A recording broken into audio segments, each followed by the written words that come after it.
What they didn't know was that the quiet young woman, arranging diplomatic schedules in the corner, wasn't just there because of her father's rank. Within hours, she would be sitting across from Russia's most feared chess grandmaster, with more than just a game hanging in the balance. Preparing and narrating this type of story took us long efforts and hard work. So, if you are enjoying the story, please consider subscribing to our channel. The fluorescent lights in the Pentagon's diplomatic wing hummed with the same persistent drone that had been Elena Marchetti's soundtrack for the past 8 months. She sat behind a regulation metal desk that squeaked every time she shifted her weight, surrounded by filing cabinets that held enough international correspondence to fill a small library. Her workspace occupied the far corner of the main diplomatic coordination center, positioned precisely where she could observe everything while appearing to be nothing more than an administrative afterthought. Colonel Vincent Marchetti's influence had secured her this position, though Elena suspected most people assumed it was simple nepotism. The daughter of the Pentagon's chief diplomatic liaison, fresh out of Georgetown with a degree in international relations, assigned to organize meeting schedules and maintain correspondence files. On paper, it looked like the classic case of a military father ensuring his child had a comfortable, safe job within the system. Elena adjusted her standard-issue reading glasses and returned her attention to the stack of diplomatic cables that are EQUIRED filing. Each document represented hours of negotiation, careful diplomatic language designed to navigate the increasingly complex relationship between the United States and Russia. The tension had been building for months, ever since the incident at Black Sea that had brought both nations dangerously close to a confrontation that nobody wanted, but everyone seemed powerless to prevent. The diplomatic center buzzed with the controlled urgency that had become standard since the crisis began. Senior officials moved between offices with the measured pace of people carrying weighty responsibilities, their conversations conducted in the kind of hushed tones reserved for matters of national security. Elena had learned to read the subtle signs that indicated when negotiations were progressing and when they had reached another impasse. Ambassador Sarah Wellington emerged from her office carrying a leather portfolio that Elena recognized as containing the most sensitive correspondence.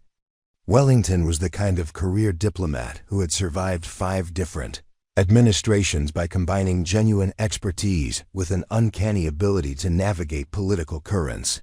She moved with the confident efficiency of someone accustomed to being the smartest person in most rooms, her silver hair always perfectly arranged, despite the long hours and constant pressure. "Elena," Ambassador Wellington said, approaching her desk with the brisk manner she employed for routine administrative matters. "I need these cables organized by priority level and distributed to the appropriate departments before the afternoon briefing. The Deputy Secretary will be reviewing them personally." Elena accepted the portfolio without comment, noting the red classification markers that indicated she was handling some of the most sensitive intelligence related to the current crisis.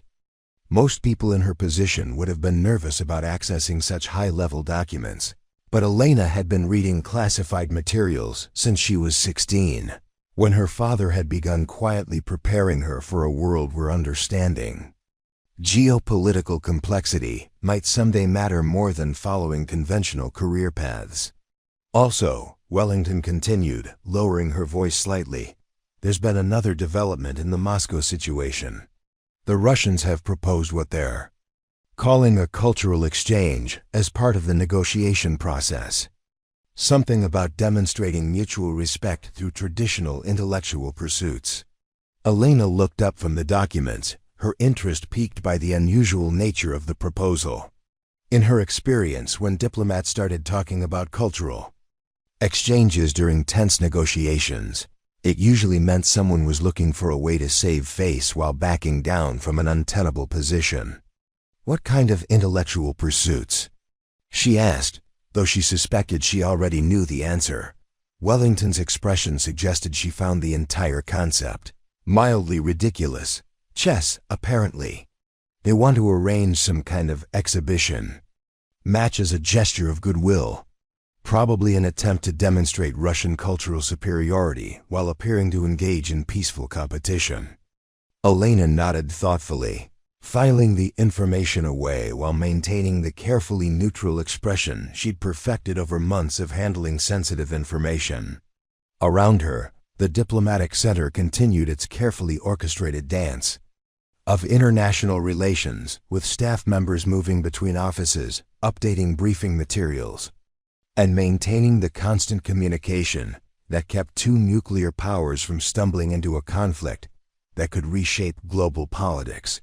Colonel Marchetti appeared at the entrance to the diplomatic wing, his uniform crisp despite the early hour, and his bearing carrying the authority of someone who had spent 30 years navigating military and diplomatic channels.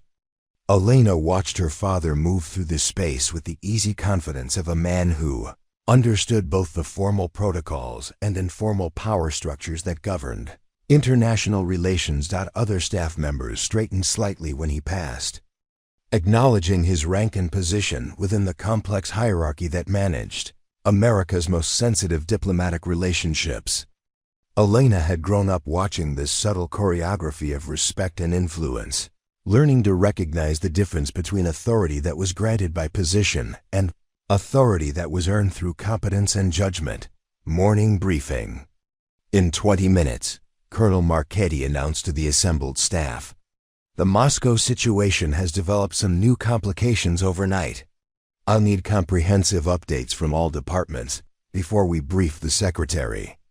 Elena gathered the diplomatic cables she'd been organizing, noting that several dealt with the proposed cultural exchange that Ambassador Wellington had mentioned. The Russian proposal was more detailed than she'd initially assumed, with specific references to chess as a demonstration of intellectual equality between the two nations. What struck her as particularly interesting was the emphasis on finding competitors who could represent their respective countries with appropriate skill and dignity. As the staff prepared for the morning briefing, Elena found herself studying the architectural details of the diplomatic wing that had become so familiar over the past months. The space had been designed to project authority and stability, with marble floors that echoed footsteps and oil paintings of former secretaries of state who had navigated previous international crises. Everything about the environment was calculated to remind visitors that they were in the presence of American diplomatic power. But Elena had learned that the real work of diplomacy often happened in smaller spaces, during informal conversations where people could speak more candidly about the challenges they faced. The formal briefing rooms and ceremonial offices served important symbolic purposes, but the actual problem-solving usually occurred in places exactly like her corner workspace, where information could be processed and analyzed without the pressure of official protocols. The morning sun streamed through the high windows, illuminating dust motes that danced in the air currents created by the building's ventilation system. Elena checked her watch and began gathering the materials she would need for the briefing, though she knew her role would be limited to taking notes and ensuring that all necessary documents were properly distributed. In a few hours, she would be sitting in a conference room filled with some of the most experienced diplomatic professionals in the American government, listening to discussions about strategies that could determine whether the current crisis escalated into something far more dangerous. And like always, she would be the quiet presence in the corner, the colonel's daughter who was there to learn and assist, never to contribute to the actual decision-making process. At least, that's what everyone assumed. The morning briefing convened in Conference Room 7, a windowless space dominated by a mahogany table that could seat 20 people comfortably. Elena entered carrying a leather portfolio containing the classified materials she'd organized, taking her customary position near the back wall where she could observe the proceedings without interfering with the flow of senior-level discussion. The chair she occupied had been specifically chosen for its strategic location, close enough to hear everything, far enough away to remain invisible to most participants. Deputy Secretary of State Michael Harrison called the meeting to order. With the brisk efficiency of someone managing multiple international crises simultaneously, Harrison was a career diplomat who had served under 4 different administrations, his reputation built on an ability to find practical solutions to problems that seemed intractable to less experienced negotiators. He commanded immediate attention when he spoke, his voice carrying the weight of decades spent in rooms where words could prevent or precipitate international conflicts. The situation in Moscow has entered a new phase, Harrison began, consulting notes that Elena recognized as summaries of the cables she'd processed earlier that morning.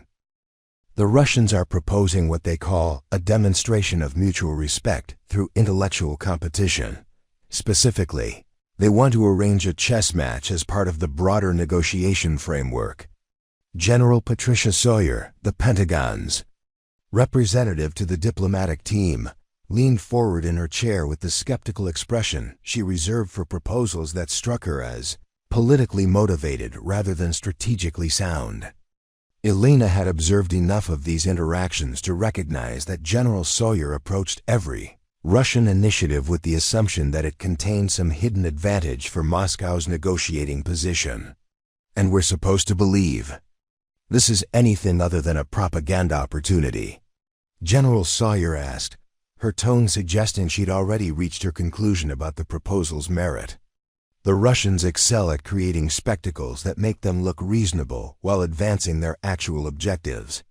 Ambassador Wellington nodded thoughtfully, though Elena detected a note of curiosity in her expression that suggested she was considering possibilities that others might have missed. The proposal is more sophisticated than it initially appears, Wellington said. They're specifically requesting competitors who can demonstrate the intellectual traditions of both nations. It's positioned as a cultural bridge-building exercise, but the underlying message is about demonstrating equality of mental capabilities. Elena made careful notes of the discussion, though she found herself analyzing aspects of the Russian proposal that hadn't been addressed in the formal briefing materials. The emphasis on chess as a demonstration of intellectual equality seemed particularly significant, given the game's historical importance in Russian culture and its association with strategic thinking that transcended purely military applications. Dr. James Mitchell, the State Department's chief analyst for Russian affairs, cleared his throat with the tentative manner of someone about to introduce a complicating factor into an already complex discussion. Mitchell was brilliant at understanding Russian political psychology, but Elena had noticed that he sometimes struggled to translate his insights into actionable recommendations for American negotiators. There's another element to consider, Dr. Mitchell said, adjusting his glasses with the nervous gesture that usually preceded his most important observations. Our intelligence indicates that the Russians are planning to field Viktor Petrov as their representative. Petrov isn't just any chess master. He's been Russian national champion 3 times and has never lost a match against an American opponent. The room fell silent as the implications of this information settled over the assembled officials. Elena recognized the name Viktor Petrov from her extensive reading about international chess competitions, though she suspected most people in the room had never heard of him before this moment. What struck her as particularly interesting was the psychological dimension of the Russian choice. They were selecting a competitor who represented not just chess excellence, but a specific track record of success against American players. So they're stacking the deck, General Sawyer said, her irritation evident. They propose a friendly cultural exchange, then field a competitor who's designed to humiliate whoever we put forward. Classic Russian strategy: create a scenario where they can't lose. Elena wanted to point out that chess matches weren't predetermined by past performance, that individual games could be won through superior preparation and psychological insight, regardless of historical records. But she remained silent, understanding that her role in these meetings was to observe and document, not to contribute to Strategic discussions among officials who had decades more experience than she did. Harrison studied the briefing materials with the concentrated focus of someone calculating multiple variables simultaneously. Do we have anyone who could compete at that level? Someone who could represent us respectably without being completely outclassed? The question hung in the air like a challenge that nobody wanted to accept. Elena glanced around the room, noting the uncomfortable expressions of officials who were suddenly confronting the reality that their expertise in diplomatic negotiations might not extend to competitive chess at the Grandmaster level. "There's Dr. Robert Chen at the State Department," suggested Ambassador Wellington.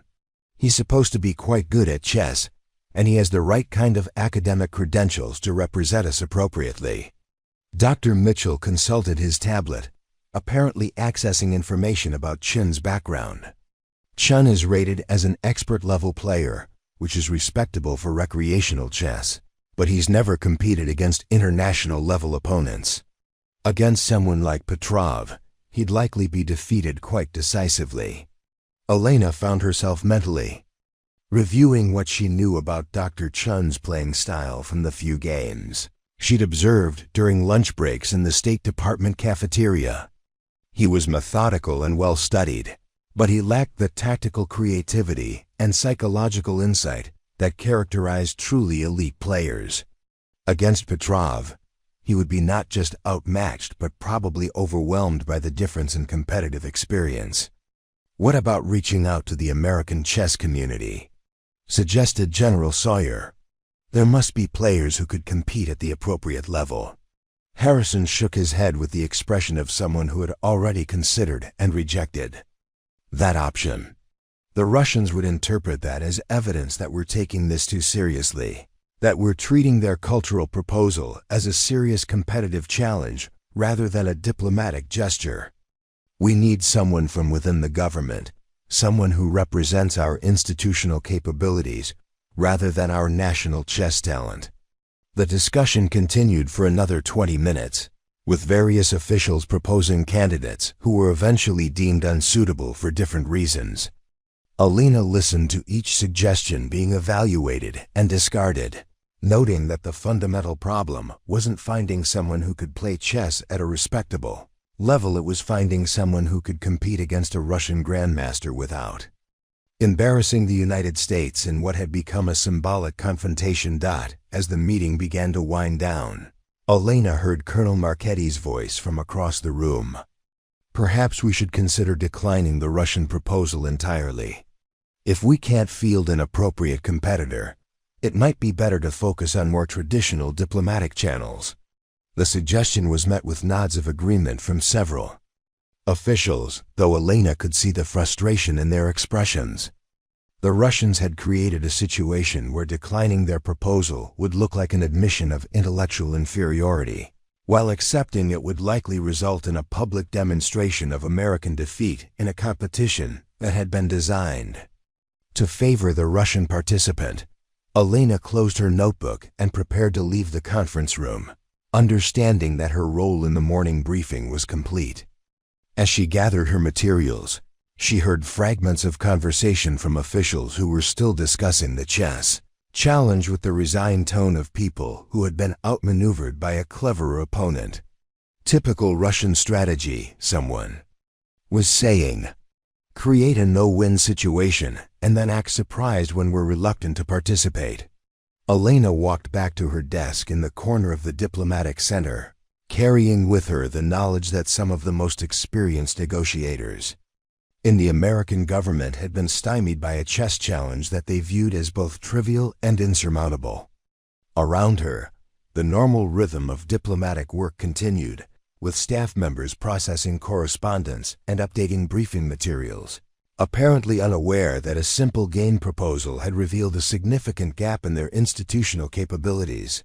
She sat down at her squeaky metal desk and began organizing the notes she'd taken during the meeting, though her mind was occupied with calculations that had nothing to do with filing systems or administrative procedures.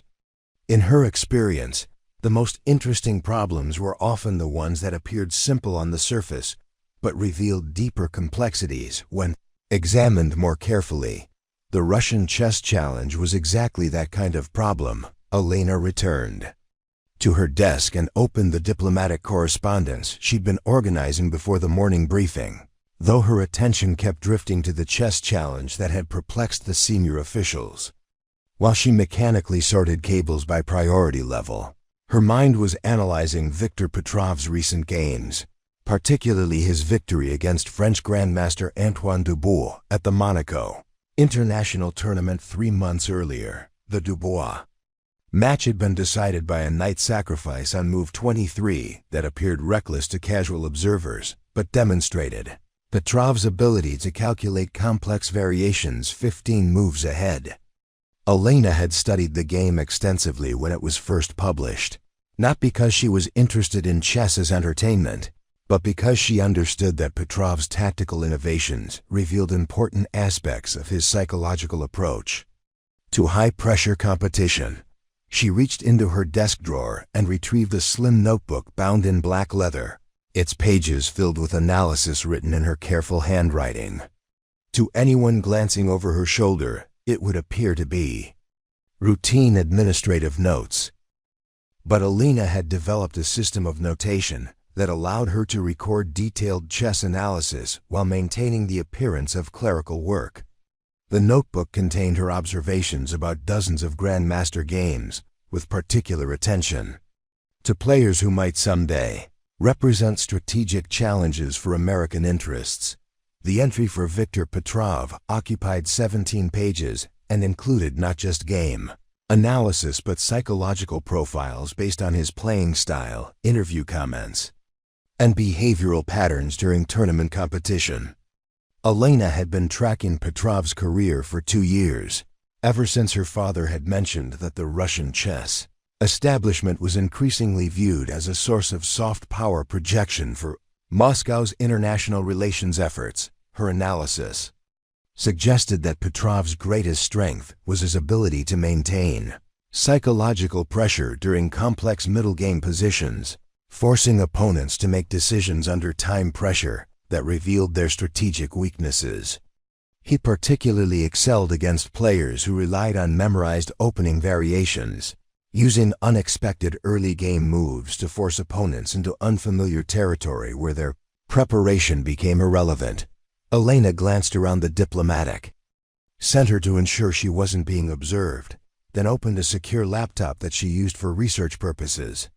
The screen displayed a chess analysis program that she'd modified to include detailed databases of international tournament results, player statistics, and psychological profiles.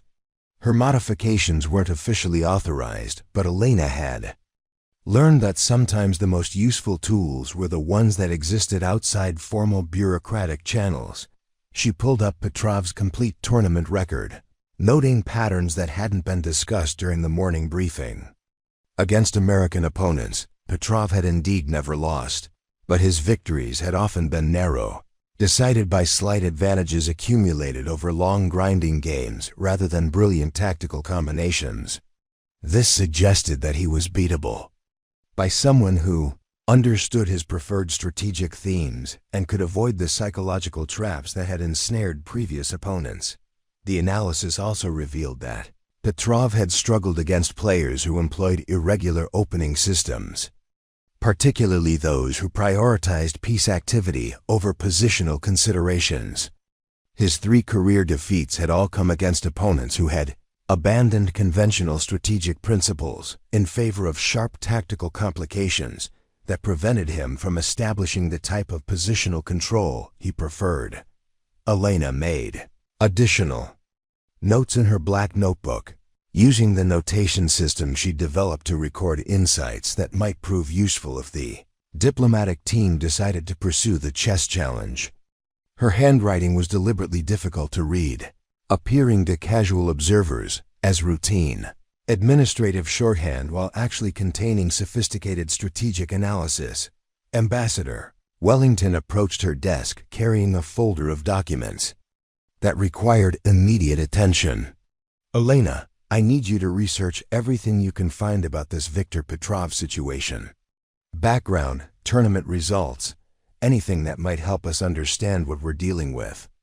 Elena accepted the assignment with the neutral expression she maintained for all routine tasks, though internally she was amused by the request to research information she'd already compiled in far greater detail than anyone in the diplomatic center would have considered necessary.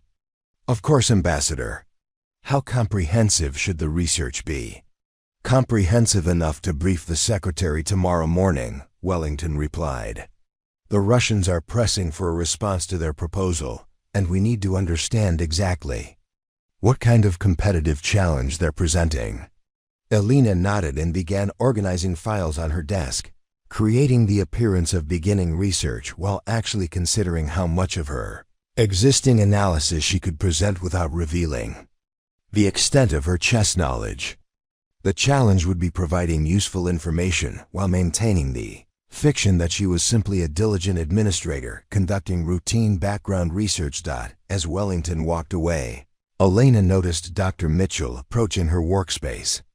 With the tentative manner he employed when requesting assistance with complex analytical tasks, Mitchell had learned to rely on Elena's research abilities, though he remained unaware that her analytical skills extended far beyond document organization and database searches. Elena, I wonder if you could help me understand something about the Russian chess proposal, Mitchell said, settling into the chair beside her desk. The emphasis on chess as a demonstration of intellectual equality seems significant, but I'm not sure I understand the cultural implications. Elena considered her response carefully, recognizing an opportunity to share insights while maintaining appropriate boundaries. Chess has special significance in Russian culture, she said, accessing information that appeared to come from routine research but actually reflected years of study. It's viewed as a demonstration of intellectual superiority, particularly against Western opponents. A victory would be interpreted as evidence of Russian mental capabilities. Mitchell nodded thoughtfully, making notes on his tablet. And this Viktor Petrov character, is he really as formidable as our intelligence suggests? Elena paused at her computer keyboard, appearing to search for information while actually accessing her detailed files on Petrov's tournament record.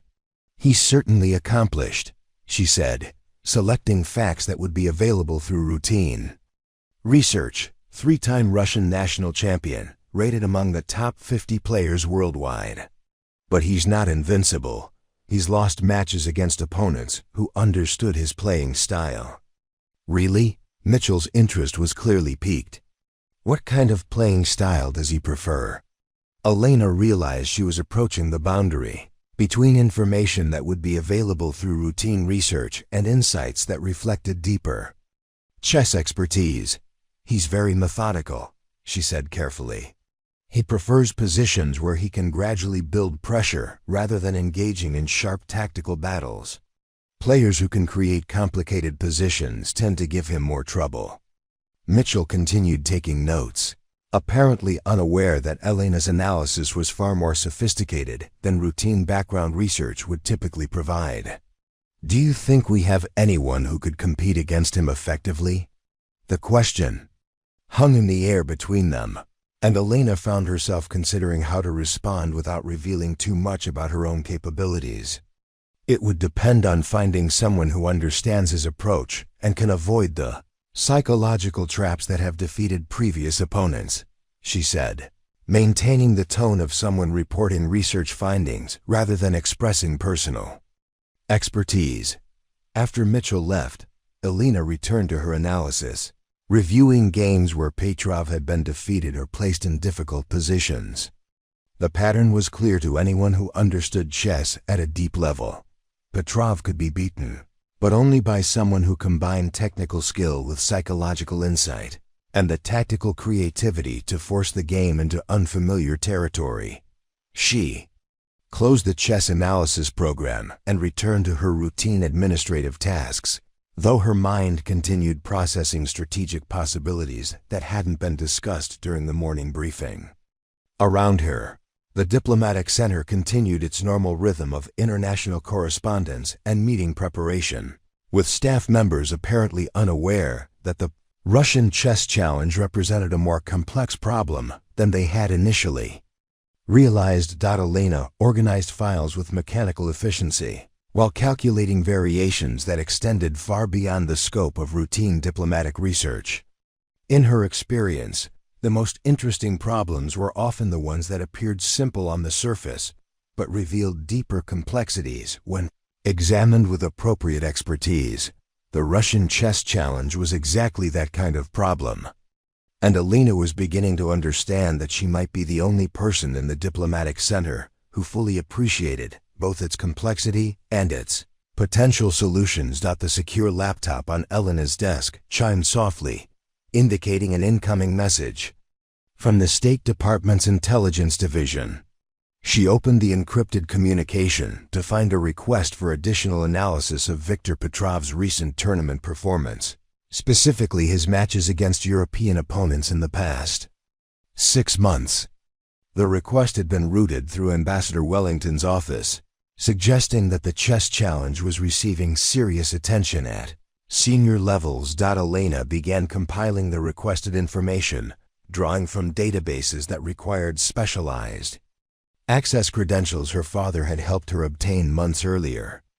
As she worked, she unconsciously began muttering tactical analysis under her breath, a habit she'd developed during years of studying complex positions.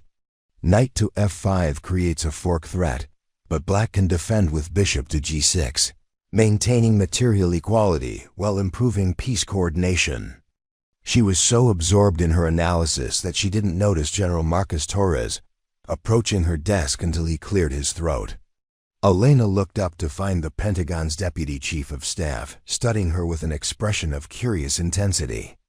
General Torres had a reputation for noticing details that others missed, a skill that had made him invaluable in intelligence analysis and strategic planning.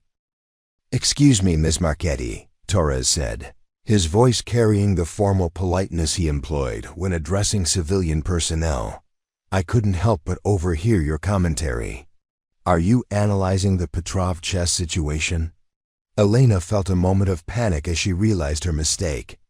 She'd been so focused on the tactical problems that she'd forgotten to maintain the careful boundaries between her public role and her private expertise. "Yes, General. I'm preparing research materials for Ambassador Wellington." Torres moved closer to her desk, his attention focused on the computer screen, displaying her chess analysis. Elena watched his expression change as he processed what he was seeing, not routine background research, but sophisticated tactical analysis that included detailed positional evaluations and strategic assessments that went far beyond anything that would be available through standard intelligence channels. "This is quite comprehensive," Torres said, his tone shifting from polite interest to genuine curiosity. "The depth of analysis suggests considerable expertise in chess strategy. Is this your work?" Elena hesitated, recognizing that she had reached a decision point that would determine how much of her background to reveal. "I've done some research on international chess competitions as part of my analytical responsibilities." Torres studied the screen more carefully, his trained eye picking out details that revealed the true sophistication of Elena's analysis. "This evaluation of Petrov's endgame technique, where did you find this information? It doesn't appear to be from any standard chess database." Elena realized that her analysis had included insights that could only come from personal study of Petrov's games, not from routine research. She'd made connections between his tournament performance and psychological patterns that would be invisible to anyone without extensive chess knowledge. "I compiled it from multiple sources," she said, hoping to deflect further inquiry. "Multiple sources," Torres repeated, his voice suggesting he wasn't satisfied with her explanation. "Miss Marchetti, I've been studying intelligence analysis for 20 years, and this work demonstrates a level of chess expertise that goes well beyond casual research. What's your actual background with the game?" Elena felt the familiar tension. That came from being cornered by someone who was too skilled at reading between the lines. She glanced around the diplomatic center, noting that their conversation was attracting attention from other staff members, who were probably curious about why a general was spending so much time at her desk. "I've played chess recreationally for several years," she said, choosing her words carefully. "I find the strategic elements interesting from an analytical perspective." Torres pulled up a chair and sat down across from her desk, a gesture that suggested he was prepared to continue the conversation until he received more satisfactory answers. "Ms. Marchetti, I need you to understand something. The analysis you've prepared here demonstrates insights that would be impressive coming from a professional chess instructor. The evaluation of Petrov's tactical weaknesses, the assessment of his psychological approach to competitive pressure, this isn't recreational knowledge." Elena looked at her computer screen, seeing her analysis through Torres's eyes and understanding that she'd revealed far more about her capabilities than she'd intended. The detailed positional evaluations, the psychological profiles, the strategic assessments, all of it pointed to expertise that couldn't be explained by casual interest or routine research. "General, I realize my research may have been more detailed than necessary," she said, attempting to minimize the significance of what Torres had discovered. "I tend to be thorough when I'm assigned analytical tasks." Torres leaned back in his chair, his expression indicating that he was processing information that didn't align with his previous assumptions about Elena's role in the diplomatic center. "Miss Marchetti, I'm going to ask you a direct question, and I need you to answer honestly. What's your actual chess rating?" The question hung in the air between them like a challenge that Elena couldn't deflect with vague responses about recreational interest. She understood that Torres had recognized expertise that she'd tried to keep hidden, and that continuing to minimize her capabilities would only damage her credibility. "I'm rated as a master-level player," she said quietly, hoping that their conversation wasn't being overheard by other staff members. "I've been playing competitive chess since I was 12. Torres nodded slowly, as if Elena's admission had confirmed suspicions he'd been developing. "Master level," he repeated. "That puts you in the top 2% of all chess players. Ms. Marchetti, are you telling me that we've been struggling to find someone who can compete against Petrov while you've been sitting here analyzing his games with the expertise to actually play him?" Elena felt the weight of the moment settling around her, understanding that her carefully maintained anonymity was dissolving under Torres's persistent questioning. "General, I don't think my chess background is relevant to the diplomatic challenges we're facing." "Not relevant?" Torres's voice carried a note of amazement. "Ms. Marchetti, we've spent the morning discussing how to respond to a chess challenge that our senior officials view as a no-win situation. Meanwhile, you've been conducting analysis that demonstrates exactly the kind of expertise we need to address the problem." Elena watched as Torres pulled out his secure communication device, apparently preparing to contact someone about what he'd discovered. She realized that within minutes, her chess expertise would be known throughout the diplomatic center, fundamentally changing her role and responsibilities. "General, please," she said, recognizing that she needed to establish some boundaries around how this information would be used. "I understand that my chess background might be useful, but I'm not sure I'm prepared for the implications of what you're suggesting." Torres paused with his device halfway to his ear, studying Elena with the calculating look of someone who was reassessing everything he thought he knew about her capabilities. "Ms. Marchetti, let me ask you something. Based on your analysis of Petrov's playing style, do you think you could compete against him effectively?" The question forced Elena to confront the possibility that she'd been avoiding since the morning briefing. She'd studied Petrov's games extensively, understood his strategic preferences and psychological patterns, identified weaknesses that other players had failed to exploit. In her honest assessment, she believed she could create exactly the kind of tactical complications that had given him trouble in previous matches. "I think I could give him a competitive game," she said, choosing her words carefully. "But General, there are considerations beyond just chess ability. The diplomatic implications, the symbolic significance, the potential consequences if the match doesn't go well. Torres set down his communication device and leaned forward, his expression indicating that he was beginning to understand the full scope of what Elena represented. Ms. Marchetti, are you telling me that you're not just capable of playing against Petrov, but that you've been analyzing his games with the specific goal of understanding how to defeat him? Elena realized that her careful analysis had revealed more about her intentions than she'd realized. She'd been studying Petrov not just as an academic exercise, but as a potential opponent, identifying strategic approaches that might prove effective against his playing style. I've been analyzing his games as part of my research responsibilities, she said, though she understood that Torres had recognized a deeper truth about her preparations. Torres stood up from his chair, his expression carrying the weight of someone who had just discovered a solution to a problem that had seemed unsolvable. Miss Marchetti, I think it's time for you to have a conversation with your father. General Torres escorted Elena through the Pentagon's corridors with the purposeful stride of someone who had urgent business to conduct. Their destination was Colonel Marchetti's office in the Strategic Planning Division, a space that Elena had visited countless times, but never under circumstances that would fundamentally alter her relationship with her father's professional world. As they walked, Torres maintained the focused silence of someone processing information that would require careful handling. Elena found herself reviewing the chain of events that had led to this moment, understanding that her carefully constructed anonymity was about to be replaced by scrutiny that would extend far beyond her chess expertise.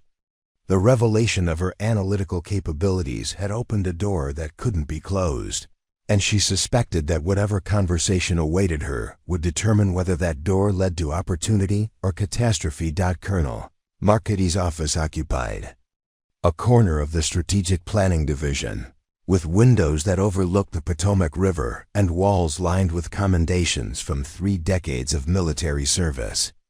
Elena had spent countless hours in this space during her childhood, doing homework at his conference table while he worked on classified planning documents. The familiar environment had always represented security and stability, but today it felt like the setting for a conversation that would challenge everything she thought she understood about her role in her father's professional world. Vincent, General Torres said as they entered the office, we need to discuss your daughter's qualifications for the Russian chess situation. Colonel Marchetti looked up from the strategic planning documents he'd been reviewing, his expression shifting from routine curiosity to alert concern as he processed Torres's words. Elena had seen this transition many times before the moment, when her father's analytical mind focused on a problem that required immediate attention and careful consideration. What about Elena's qualifications?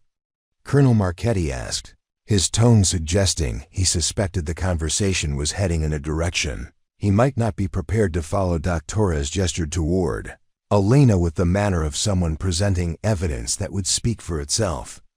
Your daughter has been conducting chess analysis that demonstrates expertise far beyond what would be expected from routine research.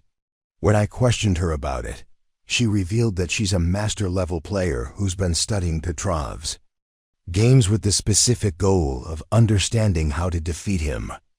Elena watched her father's expression change as he processed this information, noting the subtle shift from concern to what appeared to be resignation mixed with pride. Colonel Marchetti had always been skilled at reading between the lines, and she suspected he was beginning to understand implications that extended far beyond the immediate chess challenge. Elena, Colonel Marchetti said quietly, perhaps you should explain to General Torres how you developed your chess expertise. Elena realized that her father's response suggested he knew more about her chess background than she'd assumed. The careful neutrality of his tone indicated that he was prepared for a conversation that would reveal information he'd previously kept confidential, and she understood that whatever she said next would determine how much of her background became part of the official record. I started playing chess when I was 8 years old, Elena began, recognizing that she was crossing a threshold that would fundamentally change her relationship with the diplomatic center. My father thought it would help develop analytical skills that might be useful for understanding strategic thinking. Torres nodded, though his expression suggested he was waiting for more substantial explanation. And you progressed from childhood interest to master-level play, how? Elena glanced at her father, noting his slight nod of encouragement. I had access to specialized instruction that isn't available to most young players. My father arranged for me to study with international master David Kosnikov, a former Soviet player who immigrated to the United States in the 1980s. Kosnikov, Torres repeated, his tone indicating recognition of the name. The Kosnikov who was part of the Soviet chess establishment before he defected? Colonel Marchetti leaned back in his chair, his expression suggesting that he was prepared to provide context that would help Torres understand the full significance of Elena's training. David Kosnikov was one of the most skilled chess instructors in the Soviet system before his defection. After he settled in the United States, he became a consultant for intelligence agencies that needed to understand Soviet strategic thinking through chess analysis. Elena felt the weight of information that had been classified for most of her life suddenly becoming part of an official conversation. Kosnikov taught me that chess wasn't just a game, but a framework for understanding how opponents think about strategic problems. He emphasized that defeating strong players required psychological insight as much as tactical skill. Torres was taking notes on his tablet, apparently recognizing that Elena's background represented resources that hadn't been considered during the morning briefing. This Kosnikov, did he specifically prepare you to play against Russian grandmasters? Elena hesitated, understanding that her answer would reveal the extent to which her chess training had been directed toward strategic objectives rather than recreational enjoyment. He believed that American players needed to understand Russian chess psychology in order to compete effectively against Soviet-trained opponents.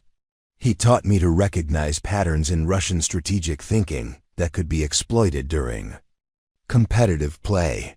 Colonel Marchetti stood up from his desk and moved to the window overlooking the Potomac, his posture suggesting he was considering information that would require careful decision-making.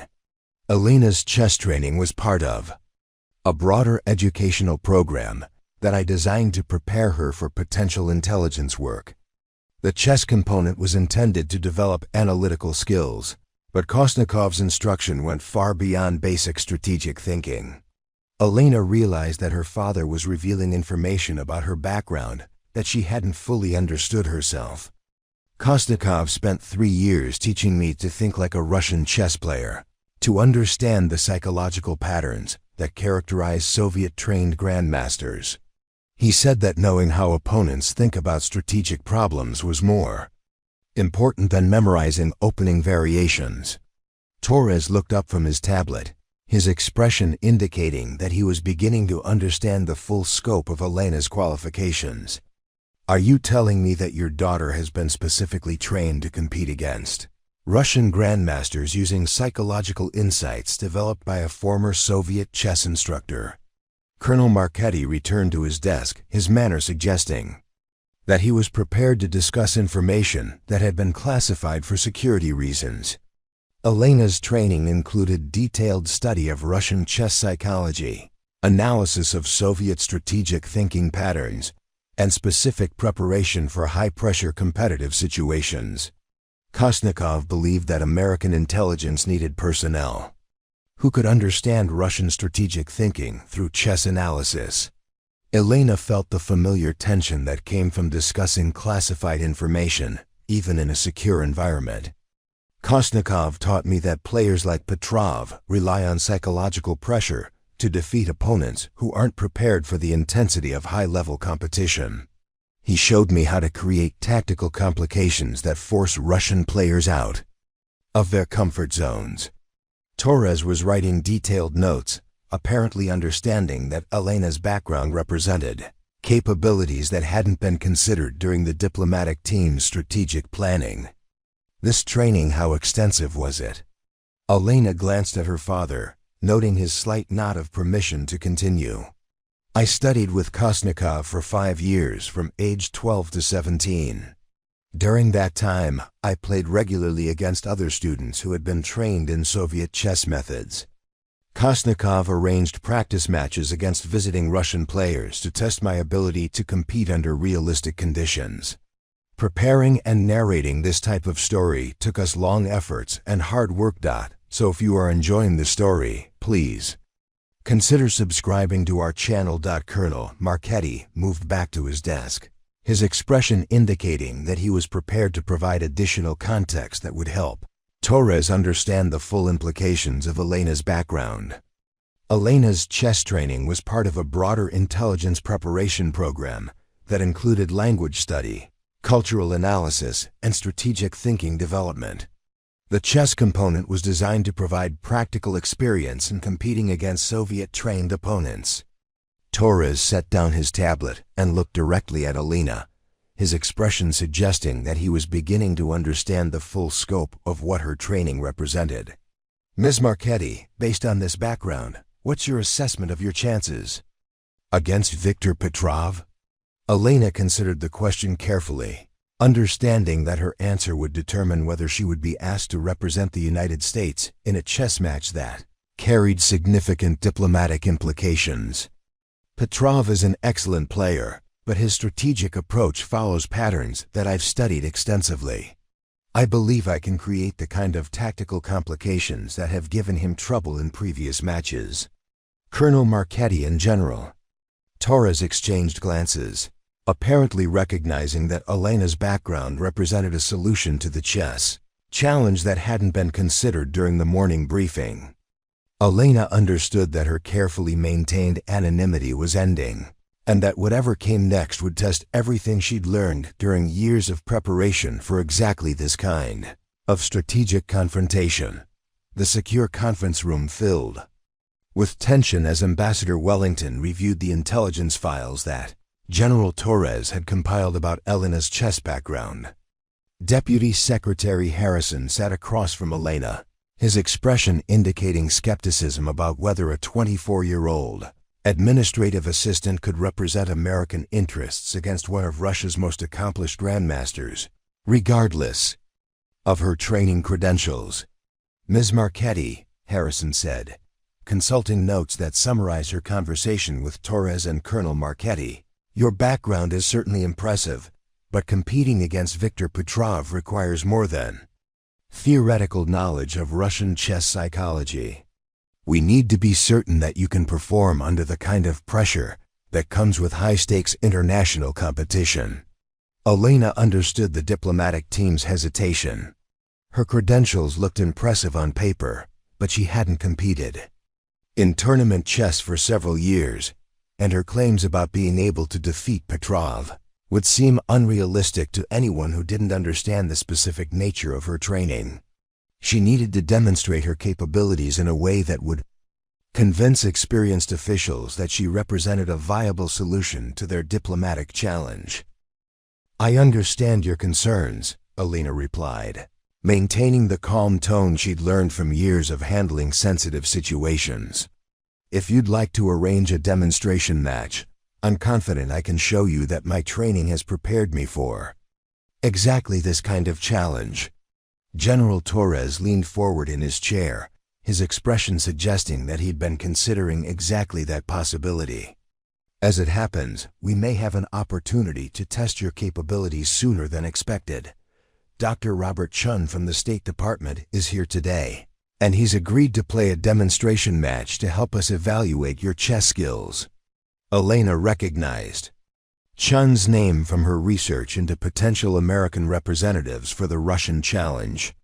He was a respectable player with extensive tournament experience, though not at the international level that would be required to compete against Petrov. A match against Chen would provide a useful benchmark for evaluating her current playing strength.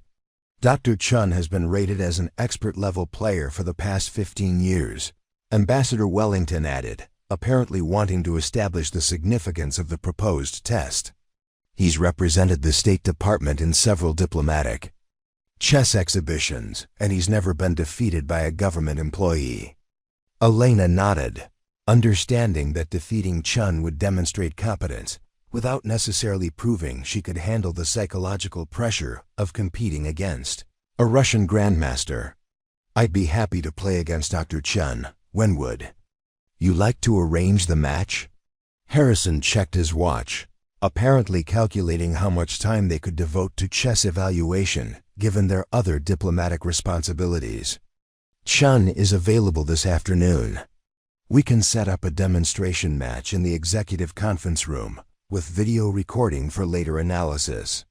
Elena spent the next 2 hours reviewing her preparation materials while the diplomatic team arranged the demonstration match.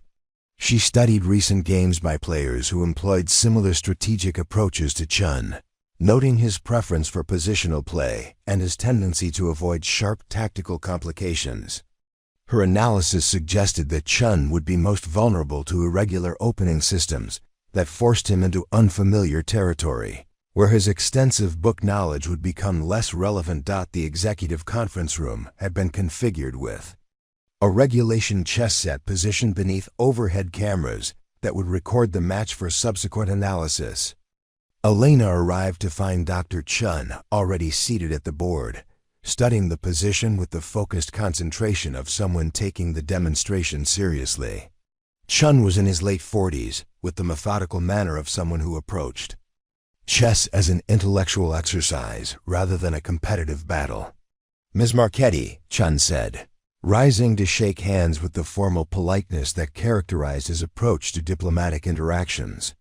"I understand you've been trained to compete against Russian players. I'm curious to see how that training translates to practical play." Elena settled into her chair and began arranging her pieces with the automatic precision that came from years of tournament competition. Around the edges of the room, she could see Ambassador Wellington, General Torres, and Deputy Secretary Harrison positioning themselves to observe the match, their expressions indicating that they viewed this demonstration as a crucial test of her claims about being able to represent American interests effectively. "Dr. Chen," Elena said as they prepared to begin play, "I appreciate you taking time for this demonstration. I know you have extensive tournament experience, and I'm looking forward to a challenging game." Chen nodded and moved his king's pawn 2 squares forward, choosing the classical opening that Elena had expected based on her analysis of his playing style. She responded with an unusual knight development that immediately created tactical possibilities while avoiding the theoretical variations that Chen had probably studied extensively. Elena watched Chen's expression change as he processed her unexpected response, noting the slight hesitation that indicated she'd already succeeded in forcing him out of his prepared analysis. Her opening choice was sound but unorthodox, creating exactly the kind of position where psychological preparation would be more important than memorized variations.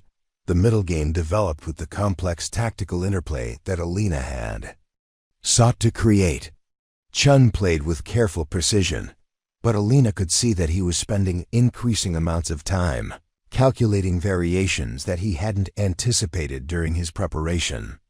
Her pieces coordinated smoothly, creating threats that required constant defensive attention, while gradually building positional pressure that would become decisive in the endgame. By move 25, Elena had achieved the kind of strategic advantage that her training with Kosnikov had taught her to recognize and exploit.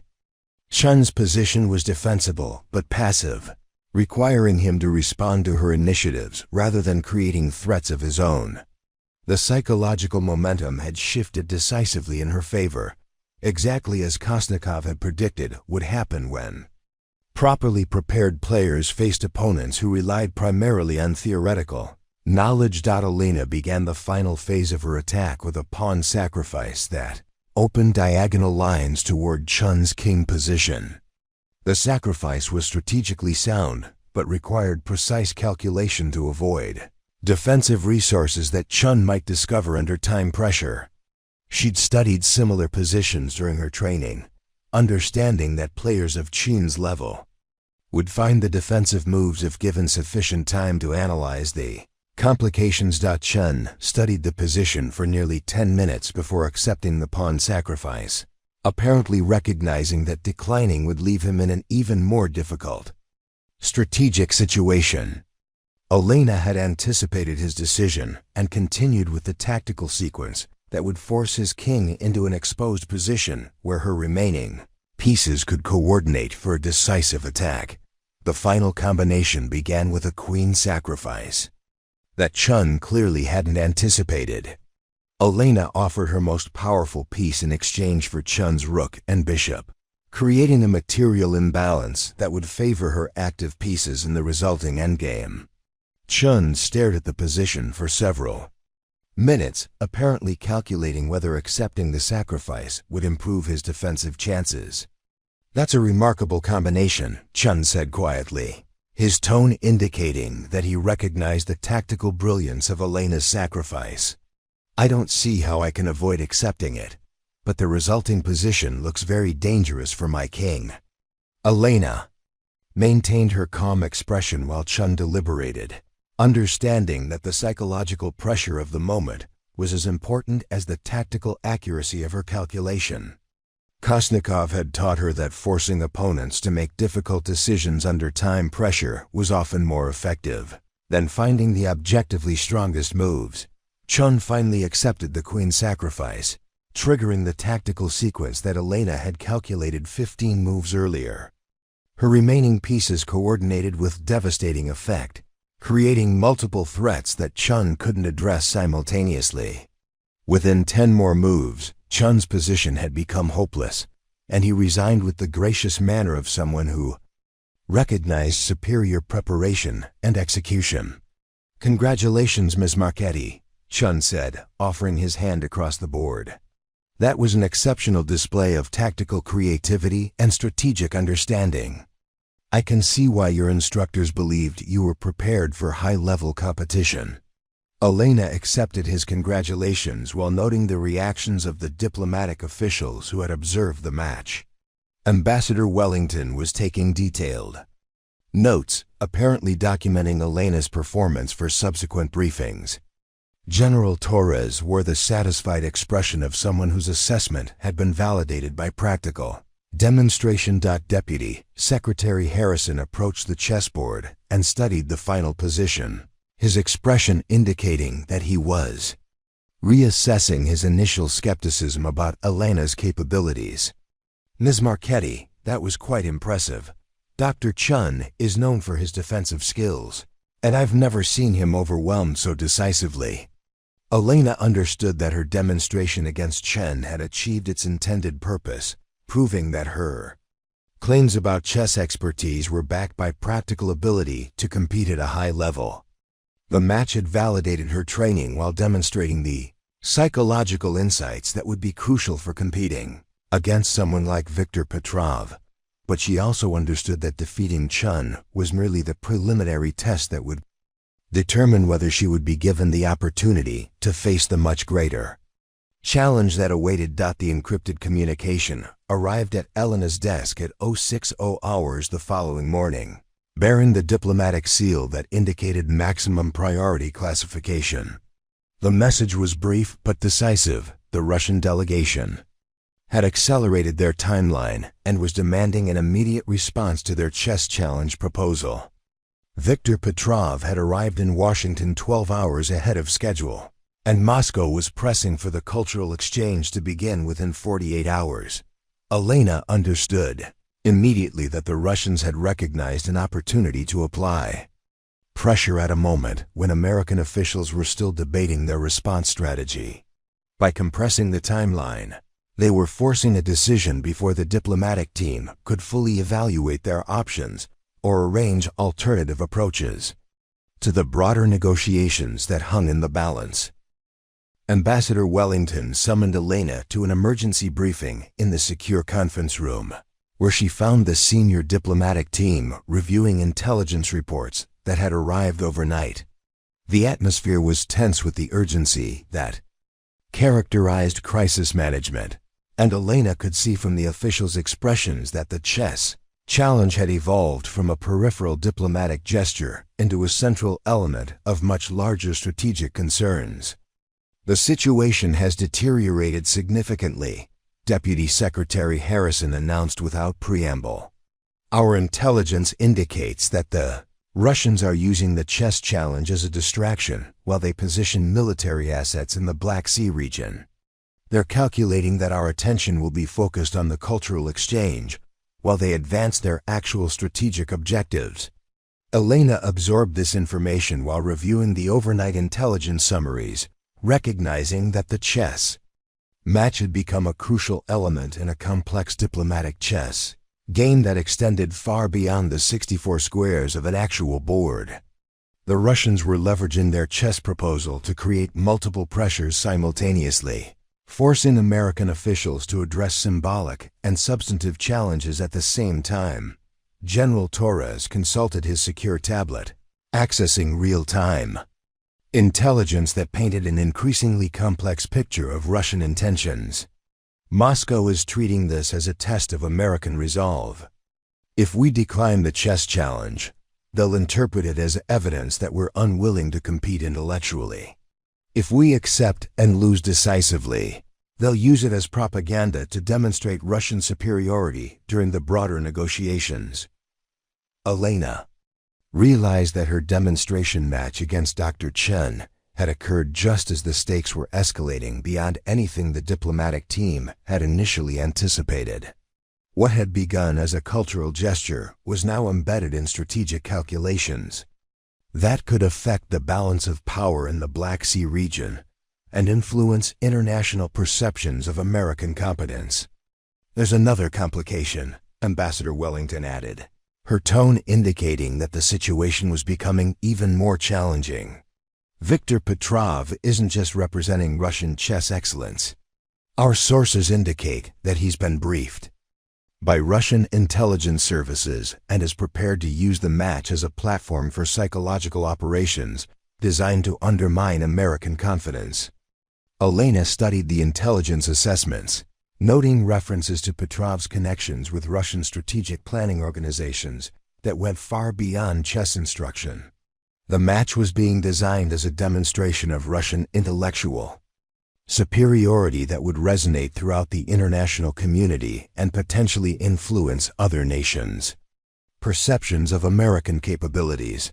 Colonel Marchetti entered the conference room, carrying classified documents that indicated the Pentagon's assessment of the broader strategic situation.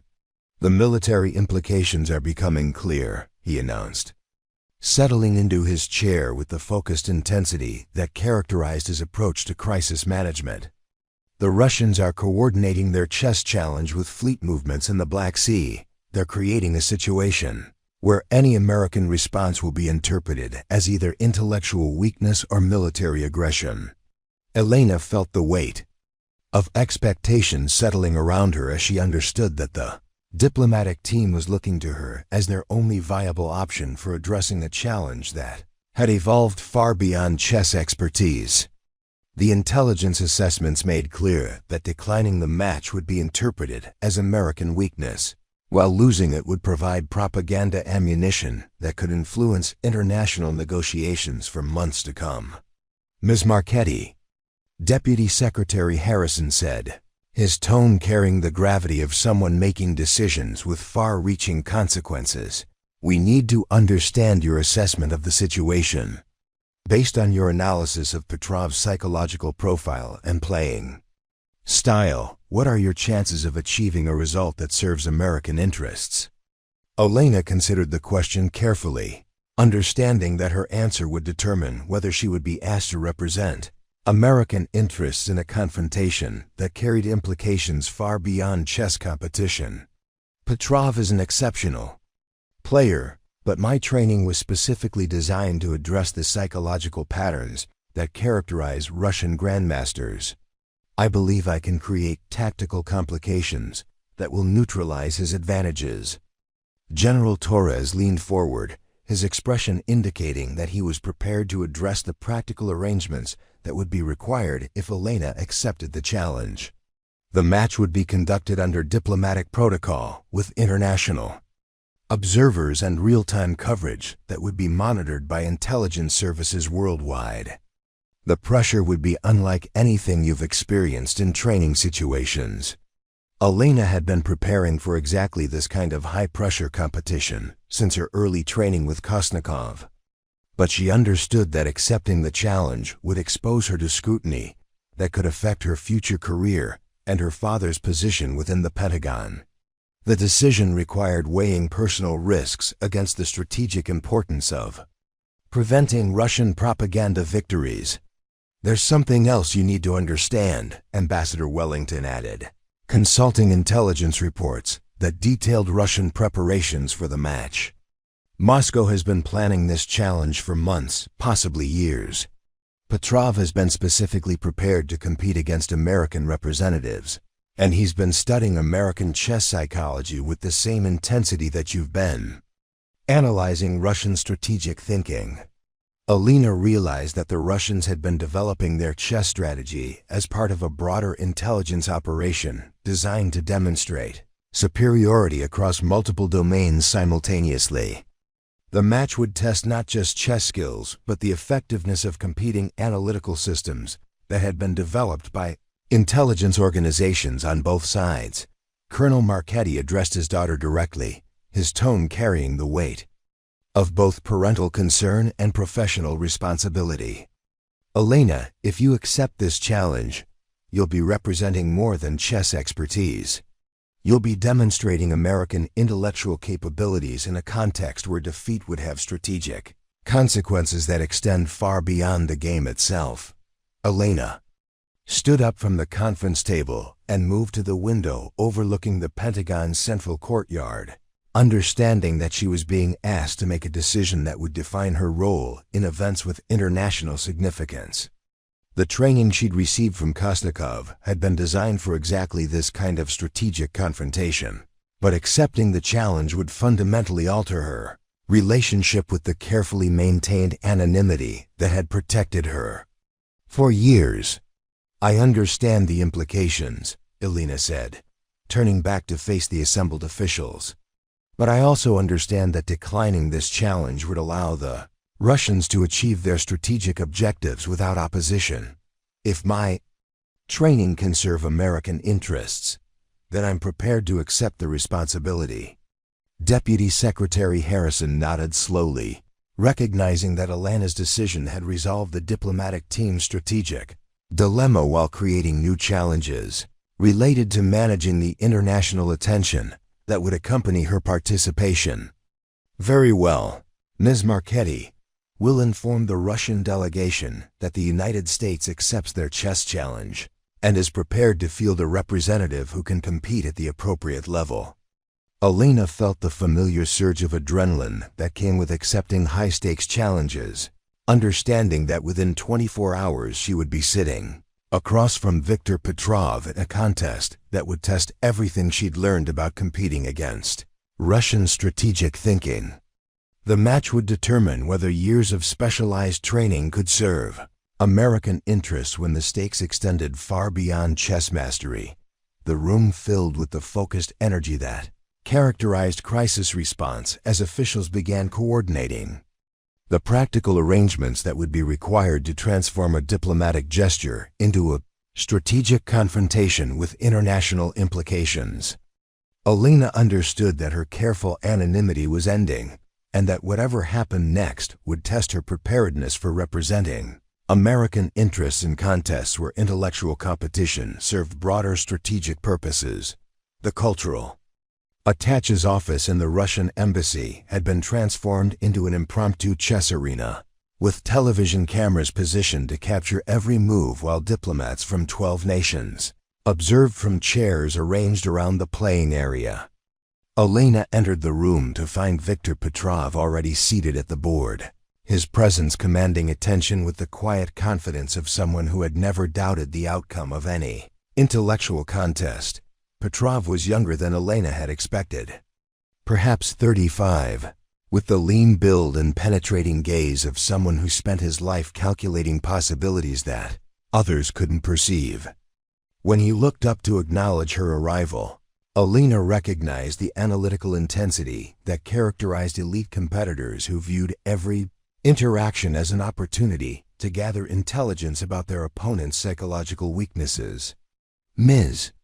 Marchetti," Petrov said in accented English, rising to offer a handshake that Elena noticed was precisely firm without being aggressive. "I have been looking forward to this match. It is rare to compete against someone who has been trained specifically to understand Russian chess psychology." Elena accepted his greeting while studying his expression for tells that might reveal his strategic approach to the match. "Mr. Petrov, I appreciate the opportunity to represent American chess traditions. I understand you've been preparing for this match for quite some time." Petrov's smile carried the confidence of someone who possessed information that his opponent lacked. Preparation is essential when the stakes extend beyond the 64 squares of the board. I trust you understand that today's match will be analyzed by intelligence services worldwide as a demonstration of competing analytical systems. Elena settled into her chair while television technicians completed their equipment checks, understanding that every gesture would be scrutinized for signs of nervousness or confidence that could influence international perceptions of American capabilities. Around the room, she could see Ambassador Wellington positioned near the Russian diplomatic observer, both officials maintaining expressions of polite interest that concealed the strategic calculations underlying their attendance. The match arbiter, a Swiss grandmaster selected for his neutrality and international reputation, explained the time controls and rules that would govern their competition. Elena had 90 minutes for her first 40 moves, followed by 30 minutes to complete the game, with 30-second increments added after each move. The format was designed to create time pressure that would test both players' ability to calculate accurately under stress. Elena chose white pieces in the random draw, giving her the advantage of the first move, but also the responsibility of setting the tactical direction for the game. She'd spent hours analyzing opening systems that would create the kind of complex middle game positions where Petrov's theoretical preparation would be less relevant than tactical creativity and psychological insight. Her opening move was deliberately unconventional, a night development that signaled her intention to avoid the theoretical battles where Petrov's extensive preparation would provide advantages. Elena watched his reaction carefully, noting the slight pause that indicated she'd already succeeded in forcing him into territory where his memorized analysis would be incomplete. Petrov responded with the precise moves that Elena had anticipated, following classical development principles while clearly calculating the implications of her irregular approach. Elena continued with a pawn advance that created immediate tactical possibilities, transforming the position into exactly the kind of sharp, unbalanced struggle where psychological pressure would be as important as technical accuracy. By move 12, the position had become sufficiently complex that both players were relying on their analytical abilities rather than theoretical knowledge. Elena had achieved her strategic objective of creating tactical complications that neutralized Petrov's preparation advantages, but she also understood that the resulting position required flawless calculation to avoid the tactical traps that characterize such unbalanced games. Elena's secure phone vibrated with an encrypted message that she couldn't check without revealing the existence of ongoing intelligence communications to the international observers. She recognized the sender code as Colonel Torres, suggesting that new intelligence had become available that might affect the strategic context of the match. The inability to access potentially crucial information represented exactly the kind of sacrifice that came with accepting high-stakes responsibilities. Petrov began a kingside attack that demonstrated the tactical brilliance that had made him feared throughout the international chess community. His pieces coordinated with devastating precision, creating multiple threats that required Elena to defend with moves that seemed to weaken her position while actually preparing counterplay that wouldn't become apparent until the critical moment. Elena felt the psychological pressure that Kosnikov had warned her to expect when competing against elite Russian players. Petrov's attack looked overwhelming to casual observers, and she could sense the tension from the American diplomatic observers, who were probably questioning whether she was being systematically outplayed by superior preparation and tactical skill. The critical moment arrived on move 27, when Petrov offered a rook sacrifice that would lead to forced mate if Elena accepted the material. The sacrifice appeared sound to observers who couldn't calculate the deep, tactical variations that Elena had been analyzing for the previous 10 moves. Her training with Kosnikov had included extensive practice with exactly this kind of position, where accepting apparent gifts led to disaster while finding the correct defensive resources required. Psychological courage under extreme pressure. Elena declined the rook sacrifice with a quiet, defensive move that looked passive but actually prepared a devastating counterattack. She watched Petrov's expression change as he realized that his tactical combination had been refuted by a defensive resource he hadn't calculated during his preparation. For the first time in the match, Elena sensed that the psychological momentum was shifting in her favor. Petrov's follow-up moves revealed uncertainty that Elena recognized as the moment when his confidence in his prepared analysis began to erode. She pressed her advantage with a series of precise tactical strikes that forced his king into an exposed position, where her pieces could coordinate for a decisive attack.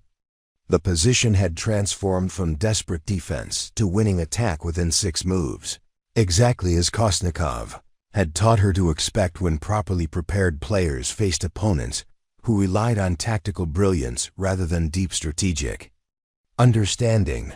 Elena's phone buzzed again with what she recognized as priority intelligence that she couldn't access without compromising operational security. The message contained information that might affect the broader diplomatic context of the match, but reading it would reveal to international observers that American chess representatives maintained real-time communication with intelligence services. During supposedly cultural competitions, the choice between accessing potentially crucial information and maintaining operational security represented the kind of sacrifice that defined Elena's commitment to serving American interests regardless of personal cost. She ignored the phone and focused entirely on the chess position, understanding that winning the match required complete dedication to the tactical calculations that would determine the outcome. Petrov's position continued to deteriorate under the pressure of Elena's attack, his pieces becoming increasingly uncoordinated as she exploited the tactical weaknesses that his earlier aggression had created. Elena could see resignation beginning to appear in his expression as he calculated that his defensive resources were insufficient to prevent the material losses that would make her victory inevitable. Elena executed the final combination with the precision that came from years of training specifically designed for this kind of high-pressure confrontation. Her queen and knight coordinated to force Petrov's king into a mating net that he couldn't escape despite his technical skill and competitive experience. The tactical sequence was beautiful in its geometric precision, demonstrating the effectiveness of American analytical training against Russian chess. Psychology.Petrov studied the position for several minutes before extending his hand in resignation, his expression carrying the respect of a master craftsman, acknowledging superior preparation and execution. "Congratulations, Miss Marchetti," he said quietly. "Your training has prepared you well for this kind of strategic confrontation." Elena accepted his resignation while understanding that her victory had come at the cost of revealing capabilities that American intelligence had hoped to keep secret for potential future operations. A secure telephone in Ambassador Wellington's office rang within minutes of Elena's victory, carrying congratulations from the Secretary of State along with urgent intelligence updates about Russian fleet movements in the Black Sea. The chess match had achieved its intended diplomatic effect. But the full scope of the strategic consequences was only beginning to emerge as intelligence services worldwide analyzed the implications of Elena's unexpected triumph over one of Russia's most accomplished representatives. Elena remained in the cultural attache's office for the mandatory post-match interviews, answering questions from international journalists who had witnessed what they were describing as one of the most significant chess upsets in recent diplomatic history. Her responses were carefully measured, emphasizing respect for Petrov's abilities while acknowledging that American chess traditions were stronger than many observers had assumed. "Ms. Marchetti," asked the correspondent from the BBC, "your victory appears to have surprised even the American diplomatic team. Were you confident of success against such a highly rated opponent?" Elena maintained the diplomatic composure she'd learned from years of observing her father navigate sensitive political terrain. "Mr. Petrov is an exceptional player who represented Russian chess traditions with great skill. I was fortunate to achieve a complex position that allowed me to demonstrate the effectiveness of American chess training methods." Behind the carefully neutral language of her response, Elena understood that her victory had created strategic advantages that extended far beyond chess competition. The intelligence summaries she'd glimpsed before the match had indicated that Russian diplomatic pressure in the Black Sea region was coordinated with expectations of chess victory that would demonstrate intellectual superiority. Her defeat of Petrov had disrupted those calculations in ways that were reverberating through international diplomatic channels. Viktor Petrov approached Elena as the journalists completed their interviews, his expression carrying the professional respect that elite competitors showed when acknowledging superior preparation and execution. "Ms. Marchetti, I must congratulate you on an exceptional demonstration of tactical creativity. Your defensive resources in the middle game were particularly impressive." Elena recognized that Petrov's praise carried weight beyond personal courtesy, representing acknowledgement from the Russian chess establishment that American strategic thinking deserved serious respect. "Thank you, Mr. Petrov. Your attacking play demonstrated exactly the kind of pressure that makes Russian chess so formidable. I was fortunate to find defensive resources that proved adequate." General Torres appeared at Elena's side carrying intelligence. Updates that indicated the broader implications of her chess victory were becoming apparent through diplomatic channels worldwide. "Ms. Marchetti, we need to debrief immediately. The strategic situation has evolved significantly during the past 2 hours. Elena followed Torres to a secure conference room where Ambassador Wellington and Deputy Secretary Harrison were reviewing real-time intelligence that painted a rapidly changing picture of Russian strategic calculations. The chess match had been designed to demonstrate intellectual superiority that would support broader diplomatic pressure, but Elena's victory had forced Moscow to recalculate their approach to negotiations that had seemed favorable just hours earlier. "The Russians have recalled their Black Sea fleet to defensive positions," Harrison announced, consulting reports that indicated a fundamental shift in Russian strategic thinking. "Moscow appears to have interpreted your chess victory as evidence that American capabilities have been significantly underestimated across multiple domains." Elena absorbed this information while understanding that her chess preparation had achieved strategic objectives that extended far beyond the demonstration of tactical skills. Russian intelligence services had been observing the match as a test of competing analytical systems, and her victory had suggested that American strategic thinking was more sophisticated than Moscow's assessments had indicated. Ambassador Wellington displayed satellite imagery showing Russian naval vessels returning to port facilities that they had vacated in preparation for what intelligence services had interpreted as potential aggressive operations. "Your chess victory has convinced Russian strategic planners that American responses to their pressure might be more effective than they anticipated. They're repositioning assets to avoid confrontations. They're no longer confident of winning." Elena realized that her months of preparation for potential chess Competition had contributed to preventing military escalation that could have resulted in casualties and international crisis. The specialized training she'd received from Kostnikov had been designed for exactly this kind of strategic application, where chess expertise served broader intelligence objectives. Colonel Marchetti entered the conference room carrying classified assessments from Pentagon strategic planning organizations that had been monitoring the diplomatic implications of the chess challenge. Elena's victory has created opportunities for diplomatic resolution that didn't exist 12 hours ago. The Russians are signaling willingness to return to negotiating frameworks they had previously abandoned. Elena felt the satisfaction that came from understanding that her personal sacrifice had achieved strategic objectives that would benefit American interests for months to come.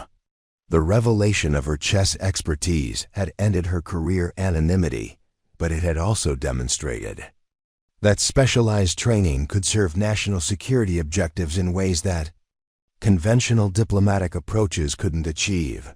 The secure phone on Harrison's desk buzzed with an incoming call from the National Security Council, indicating that Elena's chess victory was being discussed at the highest levels of American strategic planning.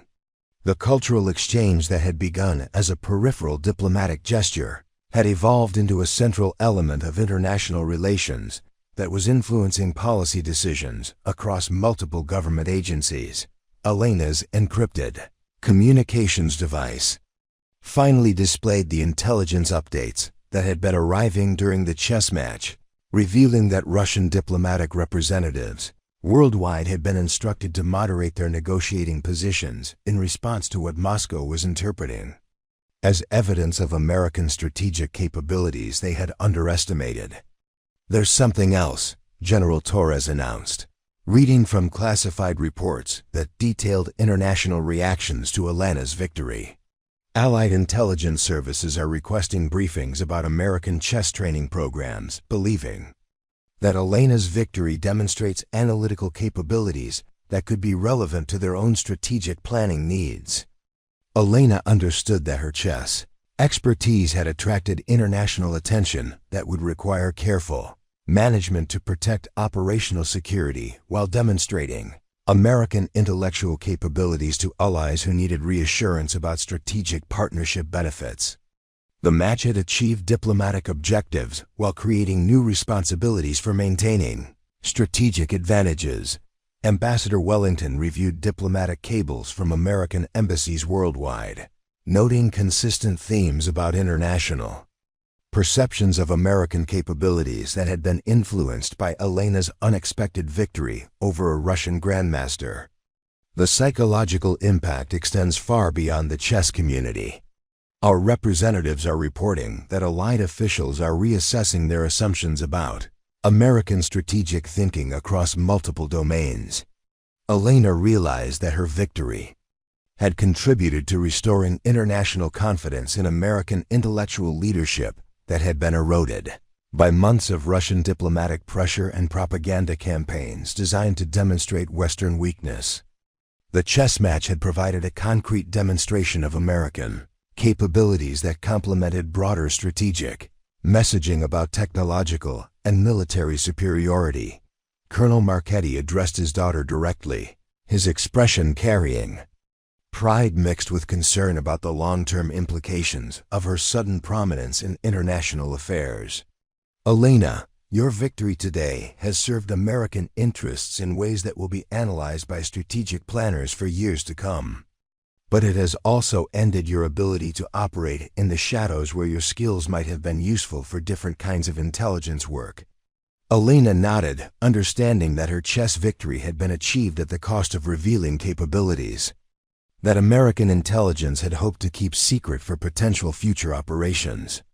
The decision to accept the chess challenge had required sacrificing long-term operational security for immediate strategic benefits, and she was prepared to accept responsibility for both the advantages and costs of that choice. The intelligence updates continued, arriving throughout the afternoon, painting a picture of diplomatic momentum that favored American negotiating positions. Across multiple international forums where Russian pressure had previously been constraining options for peaceful resolution of strategic disagreements, Elena's chess victory had proven that specialized training could serve national security objectives in ways that conventional diplomatic approaches couldn't achieve, demonstrating the value of intellectual preparation for strategic competitions that tested American capabilities against sophisticated opponents who had underestimated the depth of American analytical resources. 6 months after the chess match that had shifted international diplomatic calculations, Elena Marchetti sat in her new office at the Pentagon Strategic Analysis Division, reviewing intelligence assessments that bore her signature as Senior Analyst for Competitive Intelligence Operations. The title was deliberately vague, designed to obscure the specialized nature of work that had evolved from her chess expertise into broader applications of strategic thinking that served American interests in competitions that extended far beyond intellectual games. The morning briefing materials included updates on Russian diplomatic behavior that intelligence analysts attributed directly to the psychological impact of Elena's victory over Viktor Petrov. Moscow's strategic planning organizations had modified their assessment of American analytical capabilities, leading to more cautious approaches in negotiations where they had previously assumed intellectual superiority would provide decisive advantages. Elena's secure communications terminal displayed a message from David Kosnikov, her former chess instructor, who had emerged from retirement to establish a specialized training program for intelligence personnel who might face similar strategic challenges in the future. Kosnikov's program was attracting students from allied intelligence services worldwide, all seeking to understand the analytical methods that had enabled Elena's victory against one of Russia's most accomplished strategic thinkers. The expansion of chess-based intelligence training represented one of several initiatives that had grown from Elena's demonstration that intellectual competition could serve national security objectives. The State Department had established a cultural competitiveness division tasked with identifying other domains where American capabilities could be demonstrated through symbolic competitions that influenced international perceptions of strategic balance. Elena reviewed reports from American embassies indicating that her chess victory continued to resonate in diplomatic circles where Russian representatives had previously dominated intellectual discussions. Allied officials reported increased confidence in American strategic thinking, leading to more robust cooperation on initiatives that required sophisticated analytical coordination among multiple intelligence services. Her victory had also attracted attention from academic institutions seeking to understand how specialized training could prepare individuals for high-pressure intellectual competitions with strategic implications. Harvard's Kennedy School had offered Elena a position developing curriculum for diplomatic personnel who might face similar challenges, though she had declined in favor of maintaining her classified work with Pentagon strategic planning organizations. Personal costs of her sudden prominence in international affairs had been substantial but manageable. Elena's carefully maintained anonymity had ended completely, requiring security arrangements that limited her freedom while providing protection against foreign intelligence services interested in recruiting or neutralizing someone who had demonstrated such effective analytical capabilities against Russian strategic thinking. Colonel Marchetti entered Elena's office carrying intelligence summaries that detailed the long-term implications of the chess victory for American diplomatic positioning. In Eastern Europe, Russian pressure campaigns that had been constraining Allied responses to Moscow's strategic initiatives had moderated significantly, with intelligence assessments attributing the change to revised Russian calculations about American intellectual capabilities. The Budapest negotiations concluded successfully yesterday, Colonel Marchetti announced, settling into the chair across from Elena's desk. Our negotiators report that Russian representatives were significantly more cooperative than intelligence forecasts had predicted. The strategic planning staff believes your chess victory continues to influence Russian diplomatic behavior. Elena nodded while reviewing classified assessments that painted a consistent picture of international relations. That had been subtly but significantly altered by a single chess match.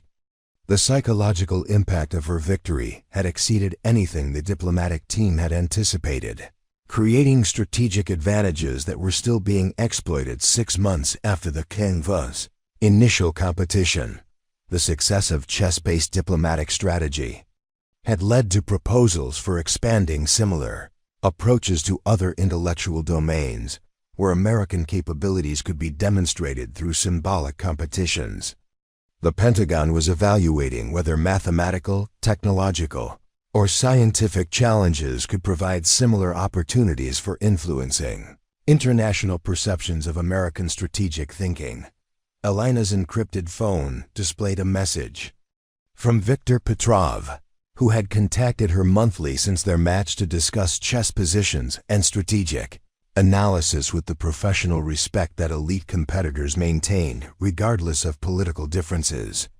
Their ongoing correspondence had become a valuable intelligence source, providing insights into Russian strategic thinking that complemented more traditional intelligence gathering methods.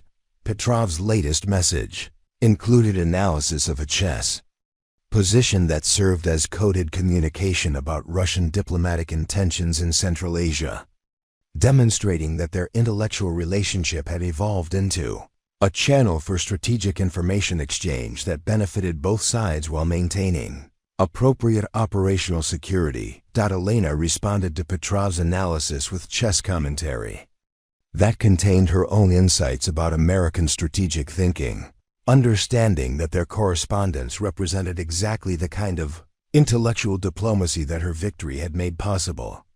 The chess discussions provided cover for strategic communication that would have been impossible through conventional diplomatic channels. Ambassador Wellington arrived for Elena's weekly briefing about international reactions to American chess initiatives, carrying diplomatic cables that indicated sustained interest from allied governments in expanding intellectual competition as a component of strategic communication.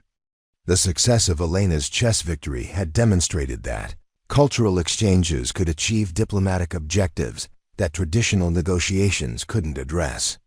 The European Union has proposed establishing an international intellectual competition framework that would formalize these kinds of strategic challenges, Wellington announced, consulting notes that summarized months of diplomatic development that had grown from Elena's chess match. They're viewing intellectual competition as a peaceful alternative to military demonstrations of national capabilities. Elena understood that her chess victory had contributed to creating new frameworks for international relations that emphasized intellectual rather than military competition as a means of demonstrating strategic capabilities.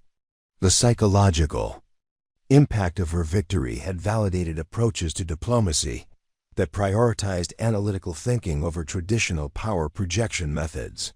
The broader implications of Elena's chess expertise had extended beyond diplomatic applications to influence military strategic planning that increasingly emphasized intellectual competition as a component of national security strategy.